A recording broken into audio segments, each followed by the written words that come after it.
我们要怎么样透过香氛改变我们的空气，然后让我们的呼吸道能够变好？空气清新的话，我会建议很多是叶片类的精油，它会帮助我们呼吸道做一些改善。假设我有轻微的咳嗽啊，或者是一些小痰啊，迷迭香啊，对，像茶树也可以，茶树也还有尤加利都是叶子的。你刚刚说的拍痰的概念是什么？小朋友的痰不好咳，那我们会用精油涂抹在它的肺叶，你的肺叶不是走这里，对啊，我们是整块，就是也要教我们一些嗅吸的方法。因为精油是高浓度、高挥发，所以我们不要一直搓，匀一下就好。然后有一些罗纹沙叶，就是叶子类的，这是一种可以快速帮助呼吸道扩张，这样吸完就是打开了。今年的秋冬了，大家如果说发现自己呼吸道上面有一些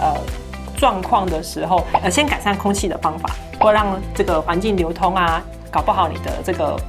不舒服的感觉就可以先缓解了。